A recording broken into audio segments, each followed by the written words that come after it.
Hi, I'm Mark Angona with the Yes Factor, and I'm here with Mike Schaefer, the wine counselor.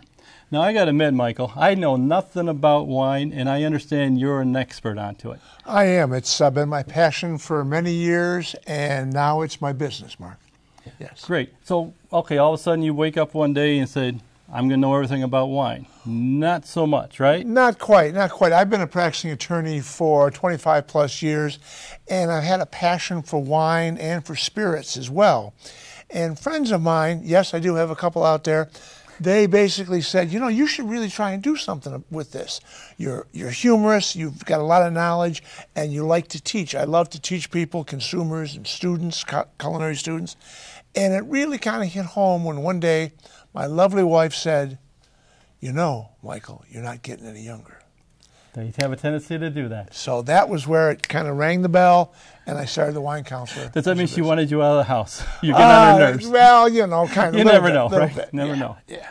And so, however, so you're practicing an attorney, and all of a sudden you have a passion for wine, and then you start saying yes to possibly, I could start telling others about it. So your passion grew into a wonderful business that you have now. But Exactly. When I understand, you teach at a couple colleges as well. I teach at Baker College. I've taught at the International Culinary Schools at the Art Institute of Michigan. I teach at Dorsey Schools. I created their beverage program. And I also work with restaurateurs and other establishments in terms of doing server training and working with them to just help people enjoy wine more and so they can sell more. Right. So now my situation would be that, you know what, I got to go to a party of some sort, a house guest type thing, and imagine I clean up well that I would, absolutely, hypothetically, I would get invited to a party, Sure. you know. So, you know, in the back of my mind, I'm thinking, okay, I should bring something. Okay, I would get a wine. Now, normally I would probably get it from the gas station, the third shelf, because second shelf is too cheap. That's it. Right, but this is my knowledge of wine. Somebody like myself, I don't have intentions of being a wine expert. I do enjoy it, but you know, I just have the basic knowledge. What is something that I kind of need to know to make it pretend, or to get by, to make it seem like I know a little something? Well, I'm so glad that you did not use the word connoisseur, Mark. No, Because that's a word that so many people use. They use the word connoisseur because I'll ask someone, I'll say, Mark, do you like wine? People say, yes, but. And whenever you hear that but, you know what's coming. And they say, yes, but I'm not a wine connoisseur. My response to that is, well, I'm an enthusiast. Let me ask you this. Do you like pizza? I love pizza. Are you a connoisseur? I know a lot about pizza. As a matter of fact, my brother owns several Little Caesars, and I grew up in a pizza place. Okay, so maybe you are a pizza connoisseur. Yeah, Okay. But you know, at the end of the day, they all taste good. All right, okay. And it's a word that has connotations. You're a connoisseur. So I like to have enthusiast be a much better word. And not only that, but for you, what you want to do, most importantly, is you want to drink what you like and like what you drink. Okay. It's simple. Some people are very afraid to say that they like sweet wines, for example. Right. Most folks get started with sweet wine. So I can show up on somebody's doorstep. This is the line I like. Thank you for inviting me. I brought you some wine. And that's acceptable. Sure. It really helps if you know what they're having to eat if it's a dinner party. Uh-oh. Now we're complicating things. Well, you know, so it does help. I don't see myself, hey, Mark, you want to come over? I don't see myself, by the way, what are we having? Wow, okay, you could ask that. If you don't want to ask it, when in doubt, your default wine to go to what I want. Is going to be a sparkling wine. Sparkling wine, really? Sparkling wine. People love bubbles. Okay. People love bubbles. It's festive. People associate sparkling wine, champagne, which a good way to know the difference is that all champagne is sparkling wine, but not all sparkling wine is champagne. One more time. No, let's move forward. Yeah, so that's part of, but it's fun, it's bubbles, it's enjoyable. That's really your default wine. Right. Okay. So I can grab a sparkling wine. I can have a case at the house. Oh, that's right. I got to go and grab one, throw it in a little sack, and acceptable. You're ready to That's all. That's the level I want to be at. Well, actually, you're going to be more than acceptable. Really? You're going to be a welcome guest that perhaps would receive an invite to come back. If I hang around with you much longer, I'm going to be as just enthusiastic and enjoy much more wine because I know what I'm talking about. Great. That's the point. That's our goal. That's our goal. That's our goal. So okay. So I'm showing up with this wine. I'm going to do the sparkly thing because I don't know what we're having for dinner, and I know there's a ton more information about that. So that's where you teach in your seminars. Oh, yeah. In the seminars, I offer a wide range of seminars for consumers. And one of the most popular ones, Mark, is Wine 101, the 5 S's of wine, which we're going to talk about in just a couple minutes. Is swig one of the S's? Swig is not one of the S's. Gulp is not one. No. is not a G. No. So those. So G is not one of the S's. No, nice. no. See, that's where I'm at. Not that one either. No, that's fine. But it's just a way of enjoying wine. Right. Okay, so you got 5 S's. Right. And the 5 S's in a nutshell are going to be see it, Okay. swirl it, sniff it, sip it, and savor it. And it's not rocket science. I'm not a rocket scientist. Yeah, and that's what really kind of intimidates. I don't know if anybody else. That's what intimidates me about. Of course, you go to a of wine course. place, and my God, it's like People out I there. have no clue. I don't even know what aisle I'm supposed to be in. Yeah, just. And I don't even know what question to ask Well, the questions. to the guy that owns a wine shop. Yeah, and basically, the way to start out is to go to a wine shop and go there consistently so that they know you and get to know your taste. Gotcha. So that way, is Mark, is he a sweet white kind of a guy? Is he a big brooding tannic red kind of a guy? What kind of wine do you like, or are you incredibly not discerning at all and just like to enjoy a little bit of everything, which is great too. That's fine. So that's where you want to start. You want to go to a wine store and go to the same person, establish a relationship with that person, and say, "Hey, listen, Sally, well, what have you got there? You know what I like. I like Pinot Noirs. What do you think? Have you got a new Pinot Noir in for me to taste? Anything that might be close to that?" That's the way you can start to learn. And of course, reading too. Reading is good. Or you can send me an email at wc@winecouncler.net, and I'm happy to answer your questions. No charge or anything like that. That's what I do. That's what I do. Okay. So another way to learn, I guess, you also have parties that you host. Would you be the host or the?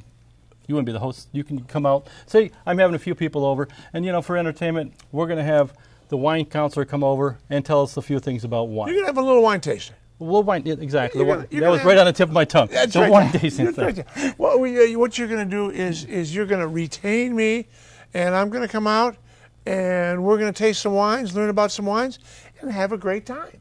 That's what we're going to do. I firmly believe that people should only enjoy wine on days ending in Y. I mean, That would be also a good business concept. I'm sure you do business affairs as well. I do. If someone is a professional or is in a line of work where they have customers or clients, and they want to have a client appreciation tasting, I'm happy to come out and do that. And the most important thing is to remember, Mark, is it's FUN, fun. That's Yes. what it is. I'm sensing that you're really enjoying this much more than the attorneys. Well, I enjoy Well, that, but both. yeah, this is more fun. This is more fun, Yes, obviously. it is. Obviously. It is, yeah. So that's pretty cool to know, to be passionate about what you want to do and have knowledge of it. That's what the yes factor kind of features people like yourself. Now, I see in front of me many different glasses, and no wine is in a paper bag, so I'm confused. Yeah, I understand it well. We're stepping it up. Now We're stepping it up just a little bit. I'd be more apt to get something like this. Okay, well this is a sparkling wine, and what we're going to do is I'm going to show you how to open the sparkling wine, and it's very simple. What we don't want to do is we don't want to shake it up and spray it all over the place. No celebration? Well, celebration, yes. the right time. But what happens? What do we do when we do that? We're wasting precious fluid. We don't want to do that. So we're not acting like we just won the World Series or we're a rapper spraying it all over the entourage. What we want to do is we want to keep that wine in the bottle so that we can enjoy it. Makes sense to me. And to me, when we do crack it, and we just want to have a little bit of a noise, not a lot. And what I'm doing, ladies and gentlemen, is just using a wine key to take this off of the bottle. And then what we do want to do is we firmly want to place our thumb on top of, this is called the cap, and this is called the cage. We want to put our thumb on there because the pressure in here, there's more air pressure in here than there is in the tires of your vehicle. Really? Yes. So you Gotcha. never, ever want to point this at anyone. You want to be very careful. Now, one thing I love talking to people like yourself that are an expert is I get to unlearn many fiction tales that I have in my head. Like, the more expensive the wine, the better it tastes. That would be wonderful if that was true. It's not always the case. It kind of should be, but you can get a really nice bottle of wine for under $20. Okay, so that's, that's And if you're spending $100, it better be one fine wine for $100. Yeah, it's something like cigars. You can have the very expensive cigar to the very cheap cigar, but at the end, it's still a cigar. It's still a cigar. However, I think Freud said that. Did he say that? A cigar is just a cigar. Now, what we want to do... He wasn't selling cigars. I don't think he was. What we want to do is keep our thumb there, and we want to twist this 6 times every single time. 6 times.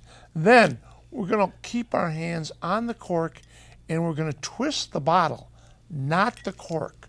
And this is a little bit stubborn sometimes, so we're twisting. Okay, we're going to take that off. And this, it's coming. Sometimes they're a little bit easier than others, and it should be just a little bit of maybe a sigh.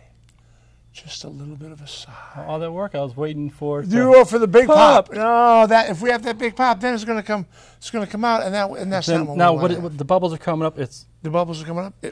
We're ready to go. We're ready to go. We're ready to go. That's cool. And I'm going to pour just a little taste for you, and I'm going to because.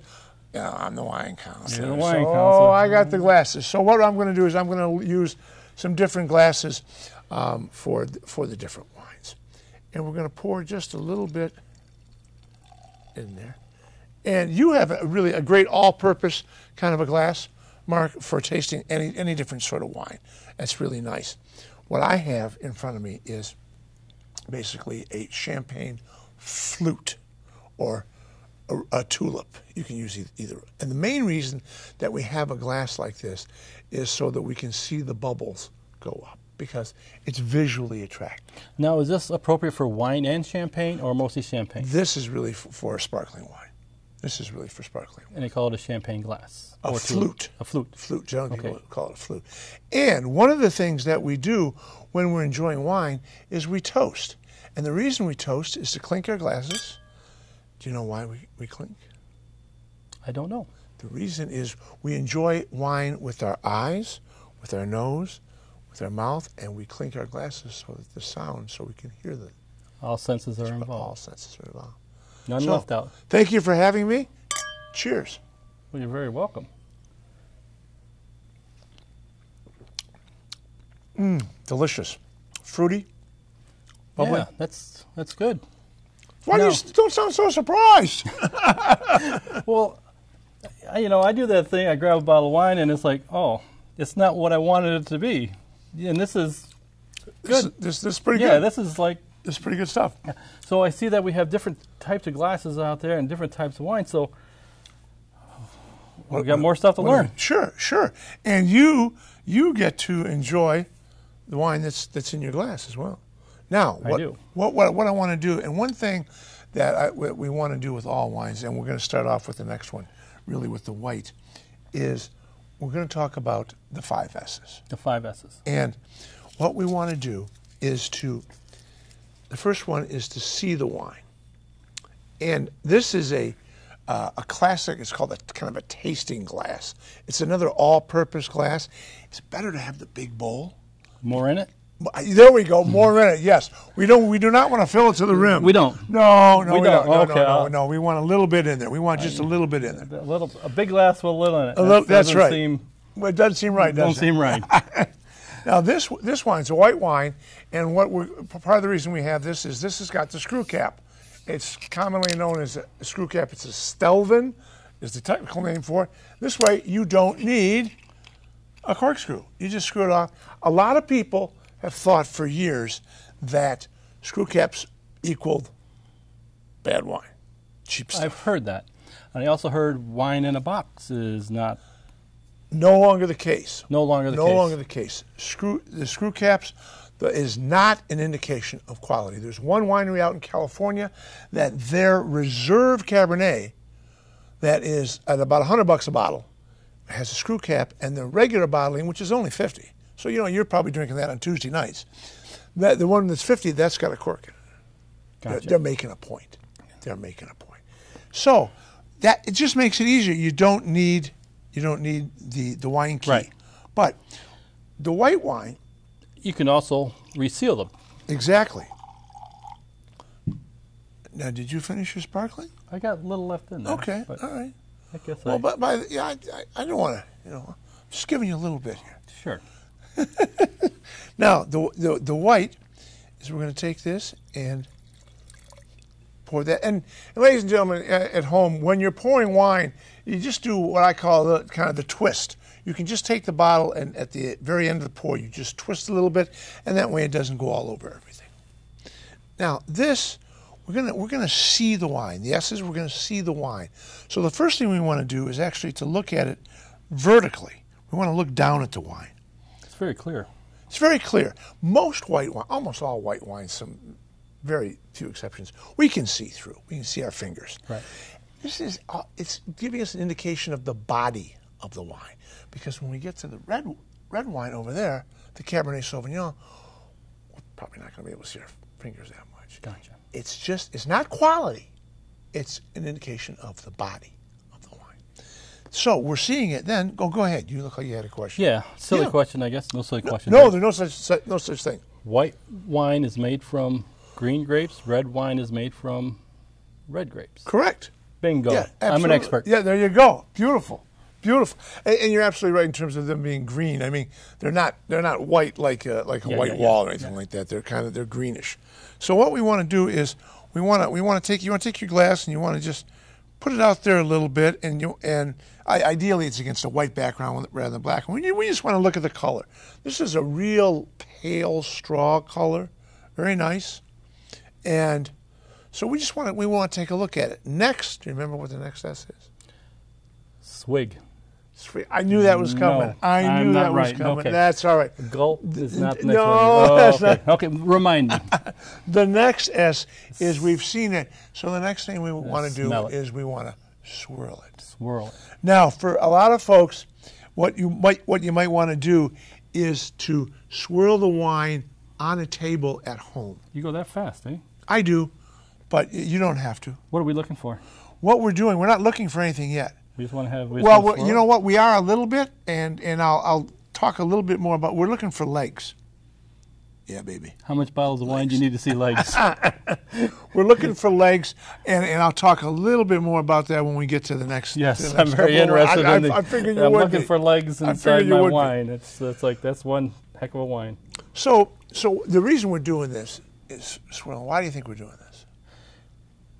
I don't have a clue other than we're looking for legs. We're looking for legs. All right. Well, the reason we're doing this is we're releasing the aromas and the bouquet in the wine.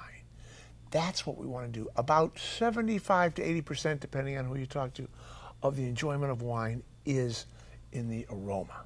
So we are doing, the technical term is volatilizing the esters.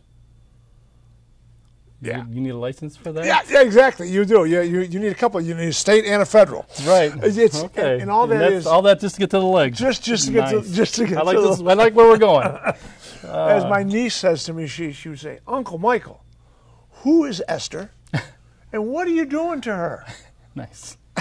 And what we're doing, esters are chemical compounds in the wine. Okay. So we want to release the aromas. Is that similar to put kind of more oxygen into it? Exactly. Okay. Exactly. Yeah, that's what we're If we doing. want to be technical. There you go. If we want to be technical. Now, once we've swirled that wine, next is we're going to sniff it. And when we sniff it, one thing we are not doing is this. No, no, no. No, we do that to No. perfume counter. We don't do that with wine. We put our nozzles right up we in there. get the schnoz right in the glass. Get it in there a little bit more. Come on, that's a big glass, and you don't have that big a schnoz. If I can get my nose in this glass, we haven't lost anybody. Short sniffs, short little sniffs. Close your eyes. Why would you close your eyes? Open your mouth. Why would you close your eyes? Enhance the noise, the smell. Exactly, because we're depriving ourselves of one of our senses. Open your mouth a little bit, and you're getting oxygen in both ways. I think I'm gonna pass out. We don't want you to do that. At least No. not here. Doesn't that smell? Now, doesn't that Yes. smell wonderful?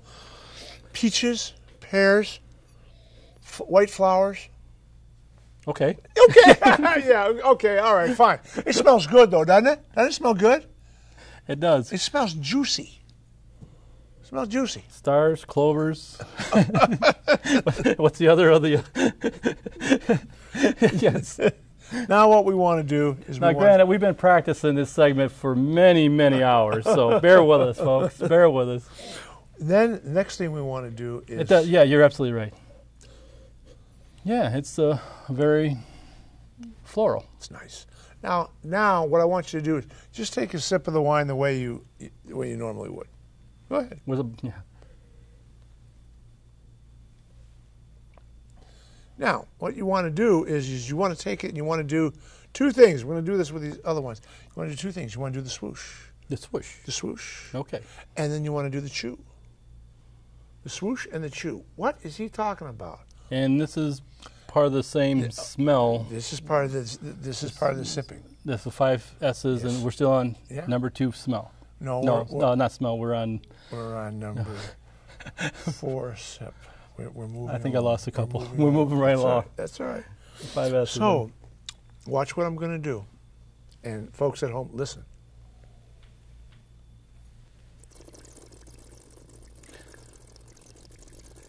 Now wait a minute.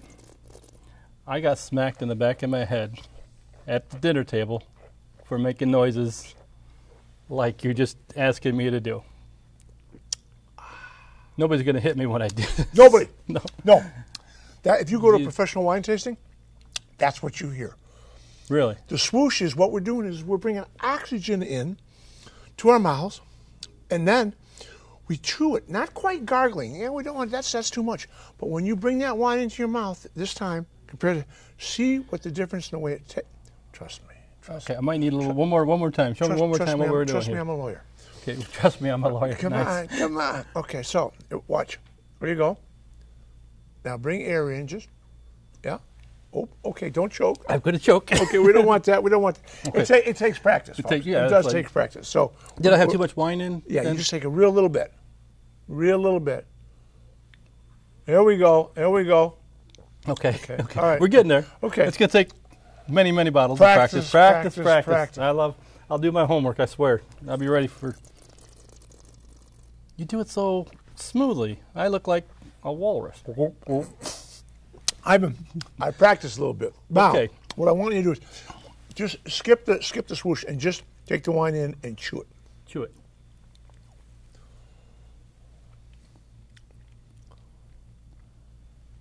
And now swallow it and concentrate on the flavors as it's going.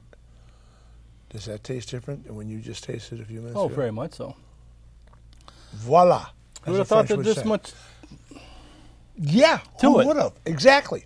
But and for some people, it's a little bit too much that they go, oh, it's just too much flavor. Oh my goodness! But you really, because when we taste wine, it's not like knocking back a cold lager on a hot summer day. It's not like doing a shot of espresso, or in your case, perhaps Jägermeister. It's not like that. We want to concentrate a little bit about what we're doing and really, really enjoy and Now, focus. That's amazing that same wine took on a couple different flavors. Now, somebody had meant, I don't remember where I got this from, buy with bread, sell with cheese, about the palate and a different taste. What does that mean? I wonder where you might have heard that. Who knows? Who knows? Who knows? Well, yes, absolutely. That's a really old French saying. And what it comes from is back in the day, way back in the day, when we were with the market, and they bring wine to market, and let's say you're the buyer and I'm the seller. I'm selling you wine, and this wine is probably not nearly as smooth as this. Right. So I want to sell you wine, obviously. You as a buyer want to have a discerning palate, and you want to make sure that you're only buying good wine. You would bring your trusty baguette with you, and you would rip off a little piece of that baguette and chew it to cleanse your palate, and then you would taste the wine. Just simple bread. Baguette. Just simple bread. Okay. The bread cleanses the palate, Mm-hmm. so you cleanse your palate, and then you taste the wine, because that bread will help bring out some of the flaws, maybe, or imperfections. Okay. Now I'm the seller. This is my wine. I got to move product here. We got product to move. Come on. We could sell this. Yeah. So what I would do to you would be say, Monsieur, a piece of fromage, a little piece of cheese with the wine. Take a bite of the that makes cheese, sense. Yeah. and then taste the wine. Why? Because the cheese has fat in it, and it makes the wine taste better, and it smooths out some of those tannins in the wine that a lot of people find harsh. So, buy on bread, as you said, and sell on cheese. There you go. That's amazing that the wine can take on that different flavor. Makes a big difference. Michael, it's been a pleasure to have you here tonight. I learned so much. I probably learned 90% of the stuff tonight that I've learned about wine. Now, do you got to be certified with this? Well, a lot of my friends have said, you're certified for years, but yeah, I am a certified specialist of wine. I'm also a sommelier, and I'm a certified culinary travel professional as well. So I do have some formal training in addition to the years of informal training that I've had traveling the globe and studying and reading and working in the hospitality environment. Again, thanks for being on the Yes Factor. This is what about people saying yes to life and being passionate about what they do. And we look forward to gathering some more information from you and come back soon. Thank you very much. It's been a pleasure. Thank you, Mark. Appreciate Everybody it. have a good night and enjoy. Thank you. I enjoyed it. Thank you.